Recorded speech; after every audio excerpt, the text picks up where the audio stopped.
দেশটাকে। এই আমানত আপনারা খিয়ানত করতে পারেন না। আপনারা সকলে প্রতিজ্ঞাবদ্ধ, সাথে আমরা কখনো আপোষ করতে পারবো না।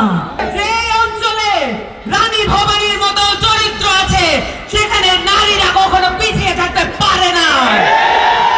বাংলাদেশে এই 24-এর গণঅভ্যুত্থানে বাংলাদেশের নারীরা যদি নেমে না আসতো এই অভ্যুত্থান সফল হতো না। আপনারা সকলে এটা মনে রাখবেন। বাংলাদেশের নারীদের ত্যাগ, বাংলাদেশের নারীদের তিতিক্ষা, বাংলাদেশের নারীদের বিসর্জন, এর সবকিছু বাংলাদেশকে পরিবর্তন করবে।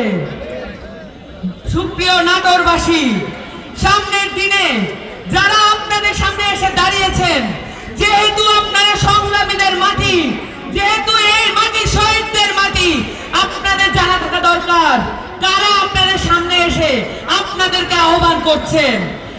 জাতীয় নাগরিক পার্টির প্রত্যেকটি নেতা কর্মী গত 15 বছর ধরে নির্যাতিত, নিপীড়িত এই ফ্যাসিস্ট কাঠামো, এই স্বৈরাচারী কায়দায় তাদের পরিবার পরিজন, তাদের দেহ সম্পত্তি সবকিছু লুট করে নিয়েছিল।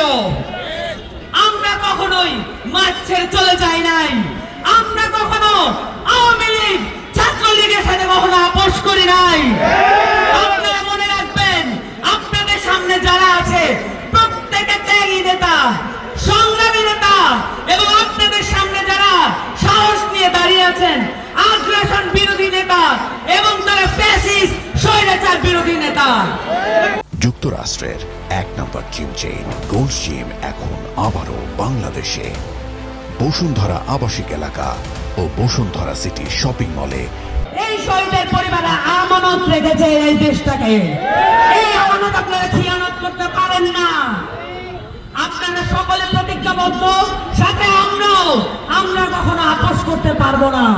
কারণ আমরা অভ্যুত্থানের শক্তি এবং আপনাদের বিপ্লবটা এখনো বাকি আছে। আপনাদের সকলকে আমাদের সাথে থাকার অনুরোধ জানাচ্ছি এবং আপনাদের প্রতি শ্রদ্ধা ও সম্মান রাখছি। আজকে আমাদেরকে এইভাবে উদারভাবে আমন্ত্রণ জানার জন্য সকলকে ধন্যবাদ।